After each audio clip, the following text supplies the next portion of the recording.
Hi అందరికి welcome back to my channel. అందరు ఎలా ఉన్నారండి? బాగున్నారా? ఏంది ఏదో బురక కప్పుకునేటో పోతున్నా అనుకుంటున్నారా? 1 వీక్ నుంచి ఇదే తిరుగుడు అనమాట. పొద్దుగాల పొద్దుగాల లేసుడు, ఇంట్లో పని చేసుడు, పిల్లలు స్కూల్ పంపించుడు, ఉరుకులు పరుగులు అనుకుంటా ముస్తాఫవుడు, ఊరికి పోవుడు అనమాట. 1 వీక్ నుంచి తిరుగుతూనే ఉన్నాను. మళ్ళీ పిల్లలు వచ్చేసరికి ఎప్పటి లెక్కలు ఇంట్లో ఉంటున్నా. ఇంకా ఈ రోజైతే మా మినత వాళ్ళ కూతురు వాళ్ళ ఇంటికైతే పోతున్నాను. మా తమ్ముడైతే వచ్చి తీసుకెళ్తున్నాడు. మా ఇంటి దగ్గరికైతే తీసుకెళ్తున్నాడు. బండి మీద పోతే ఇదొక పెద్ద బాధ గదా! ఎంత మంచిగా తయారైన జుట్టంతా ఆగమాగం అయిపోతది. అరే! జుట్టంతా ఆగమాగం అయితుంది. ఇంగెట్లా మళ్ళా గూడా తయారైతడు. నాకసలకే ఒకసారి తయారవ్వడే మాయక్కువ. మళ్ళా గూడా తయారైతడనైతే ఇంగ నేనైతే ఇట్లా బురక కప్పుకొనైతే పోతున్నా అనమాట. ఇక్కడ సింగిల్ రోడ్. ఇక్కడ ఇట్లుంటది రోడ్ గానీ, మా ఊరు దగ్గర పోయినంక సింగిల్ రోడ్, మట్టి రోడ్ ఉంటదనమాట. మస్తు దుమ్మొస్తది. లారీలు తిరుగుతాయి. ఇంగా అందుకే అట్లా బురక కప్పుకొని పోతున్నా. మళ్ళా తయారు కావాలంటే నా వల్ల గాదింకా.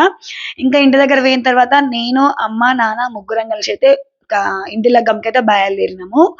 ఇంతకీ మా ఆయన ఏడు అనుకుంటున్నారా? మా ఆయననేమో వాళ్ళ చుట్టాల దావత్‌కి పోయిండు. నేనేమో మా చుట్టాల దావత్‌కి నేను పోతున్నా అనమాట.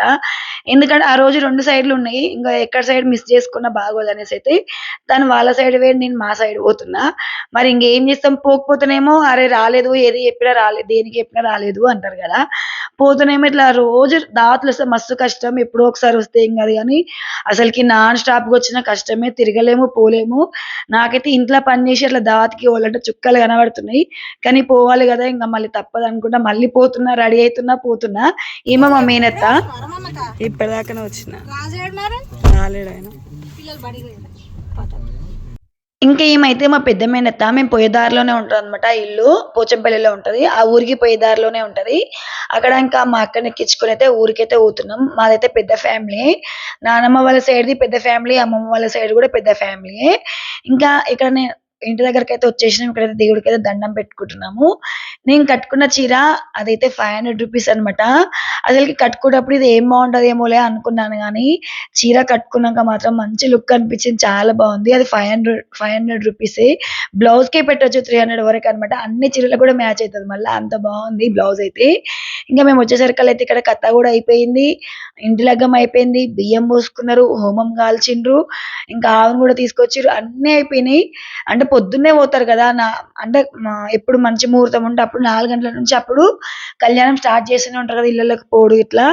అంత పొద్దునంటే మనం రాలేము గదా! మేము వచ్చేసరికి 12:30 1 అయింది గానీ, మేము వచ్చేసరికల్లా మొత్తం కంప్లీట్ అయిపోయింది ఎక్కడక్కడ. ఇంకా మేమైతే ఇక్కడ అందరం కలిసైతే సత్యనారాయణ కథ దగ్గరైతే దండం పెట్టుకున్నాము. ప్రసాదం గూడా తిన్నాము. ఇంక ఇదైతే ఆవులు లోపలికైతే తీసుకొచ్చిర్రు. ఇది వాళ్ళు పెంచిన ఆవంట. అంటే పొద్దునొచ్చిందంట వేరే ఆవు. కానీ ఇది వాళ్ళ ఇంట్లో దొడ్ల పెంచిన ఆవంట. ఇంక తీసుకొచ్చి పూజ చేసి, ఇంక దండ గిన్నేసేసి అన్ని రూమ్‌లకి తిప్పిండ్రు. మేము పెంచిన ఆవనేసి అన్నట్టుగా అట్లా తిప్పిండ్రనమాట. ఆ రూమ్‌లలోకైతే మొత్తం తిప్పిర్రు. ఇంకా బయటైతే ఇట్లా ఉందనమాట ఇల్లయితే. ఇల్లు చాలా బావుంది. ఎక్కువ ప్లేస్ అనమాట. 300 గజాల వరకి ఉంటుండొచ్చు ప్లేసయితే. చాలా ఎక్కువుంది ప్లేసు. ఒక 150 గజాలల్ల ఇల్లు కట్టిండ్రు. ఇంకా మిగతాదంతా ఖాళీ ఓపెన్ ప్లేస్ వేసేసిర్రు మొత్తము. ఇంకా అక్కడైతే వంటలు చేస్తున్నారు. బయట మాత్రం ఇట్లా ఉంటది. ఇదైతే పెద్ద గేటు. ఇటు నుంచి లోపలికైతే పోవాలి. చూషిండ్రు గదా! ముందు చాలా ప్లేస్ ఉంది. ఫంక్షన్ హాల్‌లో గూడా చేయాల్సిన అవసరం లేదు. పెళ్ళిళ్ళు, దావత్లు ఏదైనా ఇంటి ముందు చేయొచ్చనమాట. అంత ప్లేస్ ఉంది. ముందు ఎక్కువ ప్లేస్ ఉంది. ఇంట్లో గూడా పెద్దగానే వచ్చినాయి రూములు గూడా. చూషిండ్రు గదా! ఎంత ఎక్కువ ప్లేస్ ఉందో. పెళ్లి ఈజీగా చేయొచ్చు నాకు తెలిసి. మళ్ళా ఇంటి చుట్టూ ఓపెన్ ప్లేసే అన్నమాట. పక్కన కొంచెం దూరం దూరం ఉన్నాయి ఇల్లులు గూడా. ఇంటి చుట్టూ ఓపెన్ ప్లేస్ ఉంది. ఇంట్లో గూడా చాలా ఎక్కువ ప్లేసే ఉంది ఓపెన్‌గా. ఇదైతే మెయిన్ దర్వాజా. ఇటు నుంచి మనమైతే లోపలికైతే పోవాలి. అటు నుంచి ఒక డోర్ ఉంది. ఇటు నుంచి ఒక డోర్ ఉంది లోపలికైతే. చూషిండ్రు గదా! ఇల్లు ఎంత పెద్దగుందో. చాలా పెద్దగొచ్చినాయి రూములు గూడా. అంటే ఎక్కువుంది గదా! ల్యాండ్ 300 గజాలు గదా! 300 గజాలకి ఎక్కువుందా ఏమో తెల్వదు గానీ, 300 గజాలైతే ఉంది. మెయిన్ డోర్‌కి ఎదురుంగా హోమం కాల్చిర్రు. ఇక్కడ కిటికీ దగ్గరైతే లగ్గం చేసేసిండ్రు. ఇట్లనే చేస్తారనమాట మా సైడయితే. కిటికీకి పంచ, చీర కట్టేసి, పూల దండలు వేసేసి, బ్లౌజ్ పీస్ వేసేస్తారు. ఇంకా తాళి, మెట్టెలు అన్నీ గూడా కడతారు. కింద ఇట్లా బియ్యం పోస్తారనమాట. మన ఇంటి దేవుడు ఎవరైతే ఉంటారో ఆ ఇంటి దేవుడు కూడా ఇట్లా బియ్యం పోస్తారు. మా సైడయితే ఇట్లనే ఇంటి లగ్గంగా చేస్తారు. మీ సైడ్ ఎట్లా చేస్తారో నాకైతే కామెంట్‌లో షేర్ చేయండి. చేయండి. ఇంక ఇక్కడ హోమం కూడా కంప్లీట్ అయిపోయింది, అక్కడ కథ కూడా కంప్లీట్ అయిపోయింది. వీళ్ళందరూ అయితే హాయ్ చెప్తున్నారు. వీళ్ళందరూ ఎవరెవరో నేను చెప్తాను. ఈమెనే అనమాట ఇంటి యజమానురాలు, అదే చెప్తున్నాను. అది వాయిస్ కొంచెం డిస్టర్బెన్స్ గా వచ్చింది, అందుకే నేను మళ్ళీ వాయిస్ ఇస్తున్నాను. అయితే నేను ఒళ్ళో కూర్చుంది కదా ఆమెనే అమ్మాయి అనుకున్నాను, అంటే వాళ్ళ బిడ్డ అనుకున్నాను. అంటే నేను చిన్నగా ఉన్నప్పుడు చూసాను, చాలా రోజులు అయితే నేను చూసి కూడా. వాళ్ళ ఊరికి ఆమె పెళ్లికి పోయి మళ్ళీ ఇప్పుడే పోయినా, మళ్ళీ ఎప్పుడు పోలేదు నేను. వాళ్ళ బిడ్డనే అనుకున్నాను, తర్వాత కాదని చెప్తుంది అక్క కదా కదా. హాయ్ ఫ్రెండ్స్ చెప్పు, హాయ్ ఫ్రెండ్స్ అను. ఇల్లు మాదే ఫ్రెండ్స్ అని చెప్పు. చెప్పు ఏమైంది? చాన్లో చిన్నప్పుడు చూసినాను. ఈమె మాత్రం మా రెండో మినత వాళ్ళ కూతురు, ఈమె వాళ్ళ పాప, మా మినత వాళ్ళ కూతురు, అక్క వాళ్ళ పాప. ఈమె రెండో ఆమె శ్రీలత. హాయ్ చెప్పు మళ్ళా. అక్క మొత్తం మా మినతకి ముగ్గురు కూతుర్లు. ఫస్ట్ ఆమె, సెకండ్ ఆమె, థర్డ్ ఆమె, ముగ్గురు కూతుర్లు మొత్తము. ఈమె మా మేనత్త. ఈ అక్కకి ముగ్గురు బిడ్డలు అనమాట. ఇది చిన్న బిడ్డ ఇల్లు మొత్తంకైతే. ఈరోజే కళ్యాణం అయితే అయ్యింది, ఇంటి కళ్యాణం. మా మేనత్తకి ముగ్గురు బిడ్డలు, ఒక కొడుకు అనమాట. ముగ్గురు బిడ్డల పెళ్ళిళ్ళు అయితే అయిపోయినాయి. ఇంకా అందరైతే వచ్చేసి ఇక్కడైతే దేవుడి దగ్గరికి దండం పెట్టుకొని కొబ్బరికాయలు కొట్టుకొని వెళ్తున్నారు. మా సైడ్ అయితే ఇట్లనే ఖచ్చితంగా ఒకవేళ వంతెన ఉంటే ఖచ్చితంగా కథ చెప్పించుకుంటారు, వంతెన లేకపోతే మాత్రం కథ చెప్పించుకోరు. మా అమ్మ వాళ్ళకైతే లేదు, ఇట్లా కథ చెప్పించుకునేది అయితే లేదు. దాదాపు కొంతమందికి ఉంటారు, కొంతమందికి ఉండదు, కానీ మా అమ్మ వాళ్ళకైతే లేదు, సత్యనారాయణ కథ చెప్పించుకునేది అయితే లేదు. నాకు మా ఇంటికి వచ్చిన తర్వాత నాకు తెలుసు ఈ కథ గురించి. అయితే హాల్లో మాత్రం ఇలా డిజైన్ గా చేపించేసిండ్రు. ఇది హాల్ పెద్దగా ఇచ్చిండ్రు. ఎంత పెద్దగా ఉన్నా సోఫా దివాన్ వేసే కథం హాల్ చిన్నగానే కనిపిస్తుంది కదా, నిండిపోతూనే ఉంటాయి చైర్లు, సోఫా, దివాన్ వేసేసరికల్లా ఇల్లు సగం నిండిపోతుంది హాల్ అయితే. ఇంకైతే పూజ గది, అటేమో వంటగది ఇచ్చేసిండు, ఓపెన్ ది కిచెన్. ఇంకా దేవుడి రూమ్ అనమాట. ఇదైతే దేవుడి రూమ్ బాగుంది కదా, ఇంత ఉండాలి బాగుంటుంది. మాదైతే చిన్నగా ఉంటుంది దేవుడి రూమ్. ఇంకైతే నాకు మెయిన్ కిచెన్ ఇట్లా ఉండాలన్నమాట. మాకు కిచెన్ చిన్నగా ఉంటుంది కదా, నాకు పెద్ద కిచెన్ చూస్తే అబ్బాయి ఇంత బాగుంది అనిపిస్తుంది. ఇట్లా ఖచ్చితంగా కూరాడు పెట్టుకుంటారు అనమాట. పొద్దున్నే కూరాడు పెట్టుకున్న తర్వాతనే ఇంటి పనులు మొదలు పెడతారు. ఇంటి లగ్గం చేసేసరికి అయితే ఆడపిల్లలు పెడతారు, ఇంటి ఆడపిల్ల అయితే ఇట్లా కూరాడు అయితే పెడతారు మా సైడ్ అయితే.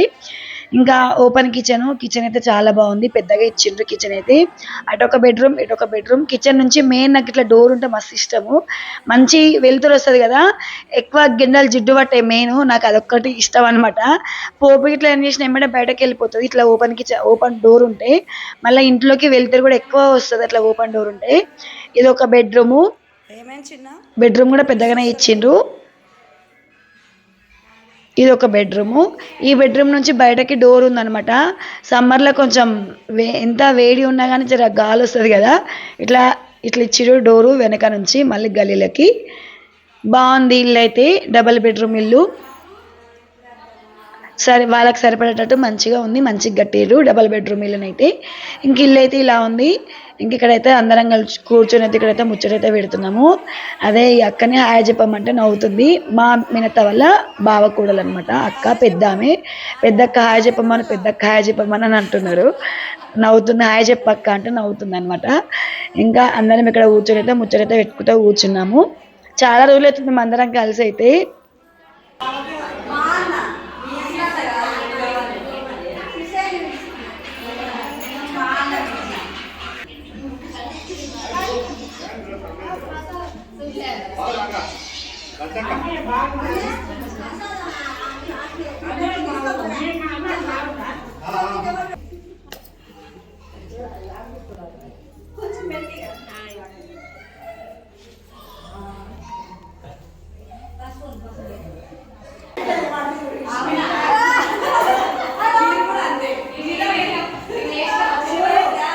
ఇంకా వీళ్ళైతే ముగ్గురు ఒక దగ్గర నిలబడి మమ్మల్ని ఫోటో తీయంగా అని మా మేనత్తలు అన్నారు.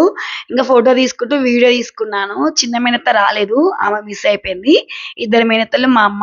ఇంకా బయటకైతే వచ్చేసాను. బయటకు వచ్చేసిన తర్వాత మా మరిది, ఈయన రెండో మేనత్త వల్ల కొడుకు అనమాట. ముగ్గురు వెనకాల లాస్ట్ ఈయననే. ఇంక ఈయన ఇప్పుడు లేట్ వచ్చిండు, 7 కింద లేట్ వచ్చినావు అనేసి అడుగుతున్నాను. మరిది అవుతాడు కదా, అక్కడ నవ్వుకుంటా మాట్లాడుకుంటూ అయితే కూర్చున్నాము. ఇంకా ఇక్కడ నుంచి అయితే తిననీకైతే వెళ్ళినాము. తొందరగానే కంప్లీట్ అయిపోయింది. మేము వేసరికల్లా మొత్తం అయిపోయింది కదా, కాసేపు కూర్చొని ఇంకా మేమైతే ఒక హాఫ్ అన్ అవర్ కూర్చోవచ్చు అంతే. హాఫ్ అన్ అవర్ కూర్చొని ఇంకా తిననీకైతే వచ్చేసినాం. మేము పోయింది 12:30కి అట్లా, మళ్ళీ 2:30 కల్లా మా ఇంటి దగ్గరికి వచ్చేసినాము. ఎందుకంటే మా ఆయన రాలేదు కదా, మా ఆయన వస్తేనేమో ఏ టైంకైనా పోవచ్చు అని ఒక ధైర్యం ఉంటది. మా ఆయన రాకపోతే మళ్ళీ ఇంటికి ఎట్లా పోవాలి, ఎట్లా పోవాలి, మా తమ్ముడు టైంకి ఉంటారా ఉండరా అని ఒక భయం అయితే ఉంటది కదా. అదే మైండ్లో పడ్డదనమాట. నేను పిల్లలు వచ్చేసరికి ఇంటికి పోతున్నా పోనా అనేసి అయితే. ఒక్కరం పోతే ఎట్లయినా భయమే ఉంటది కదా. నేను మాక్సిమం పోను, ఇట్లా తప్పని పరిస్థితుల్లో పోవాల్సి వస్తే పోతాను అంతే. ఇక్కడైతే లంచ్ చేస్తున్నాము. లంచ్ వచ్చేసి పప్పుచారు, వంకాయ మసాలా, పాలకూర పప్పు, బగారా రైస్, పాపడం, దోసకాయ పచ్చడి. తినేసి అయితే మళ్ళీ ఇంట్లోకైతే తీసుకొచ్చింది ఇంకా అమ్మాయి. రా ఇంట్లోకి రా అంటే నేను ఎందుకో అనుకున్నాను. తీసుకొచ్చి అక్కడ కూర్చోబెట్టింది. అందరికి బొట్టు పెట్టి చీరలు పెడుతుంది. ఇంకిక్కడ చీరలైతే పెట్టేసుకొని కాసేపు కూర్చొని అయితే మేమైతే మళ్ళీ అమ్మ వాళ్ళ ఇంటికైతే వచ్చేసాము. మళ్ళీ లేట్ అయితే మళ్ళీ మా ఊరికి పోవడం కష్టం. మళ్ళీ మా అల్లులతోని కొద్దిసేపన్నా ఆడుకోవాలి అన్నట్టుగా ఇంక ఇంటికి ఎప్పుడు పోతానా అని చూస్తున్నాను అనమాట. కానీ ఎండ కూడా మస్తు కొడుతుంది. ఎండాకాలం మస్తు స్టార్ట్ అయిపోయింది ఎండ కూడా. ఈ ఎండలకి బయలుదేరితే ఎప్పుడు ఇంటికి పోవాలా, ఎప్పుడు ఇంటికి పోవాలన్నా అన్నట్టుగానే ఉంది. అంటారు చూసినావా, కాశీకి పోయినా సరే కానీ మన గూటికి మనం చేరేదాకా తృప్తి ఉండదని. అట్లనే అవుతుంది నా పరిస్థితి. రోజు తిరుగుతున్నాను, ఇంటికి ఎప్పుడు పోతున్నా అని ఎదురు చూస్తున్నాను. 1 వీక్ నుంచి ఇట్లనే అవుతుంది పరిస్థితి. ఇంకా మా అమ్మ వాళ్ళ ఇంటి దగ్గరికి అయితే వచ్చేసాను. అల్లులతో ముచ్చట పెట్టుకుని కూర్చున్నాను ఇక్కడైతే. అల్లులతోనైతే ముచ్చటైతే పెడుతున్నాను. పెద్దోడైతే లేడు, స్కూల్ వేయండు. ఇంకా ఇద్దరే ఉంటారు అనమాట. వీడైతే అచ్చం ఆడపిల్లలాగానే ఉన్నాడు, భలే క్యూట్ గా అయిపోయిండు.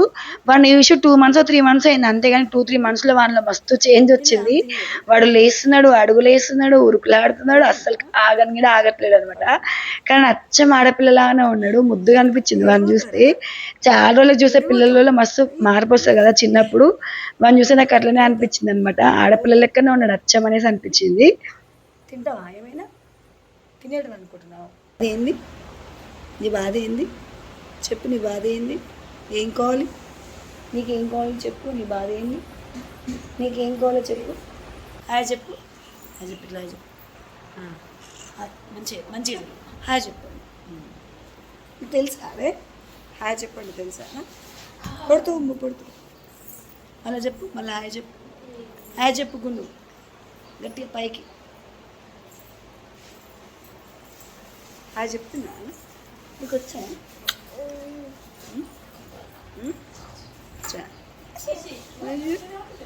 ఎందుకు నవ్వుతున్నావురా? ఎందుకు నవ్వుతున్నాయి? ఎందుకు నవ్వుతున్నావా? ఇంకా వాళ్ళతో కాసేపు ఆడుకొని మళ్ళీ బయలుదేరి 4-4:30 కల్లా ఇంటికి అయితే వచ్చేసాను. పిల్లలు వచ్చేసరికల్లా మళ్ళీ ఎప్పటి లెక్కలు ఇంట్లోనే కూర్చొని ఉన్నాను అనమాట. ఇంకా వాళ్ళకి చెప్తే రోజు పోతున్నావు మమ్మీ అని అంటారు. ఇంకా వాళ్ళకి తెలియకుండా సపరేట్ వచ్చి కూర్చున్నాను. ఇవాళ వ్లాగ్ అయితే ఇదే. మరొక వీడియోతోని మళ్ళీ కలుద్దాం. Thank you.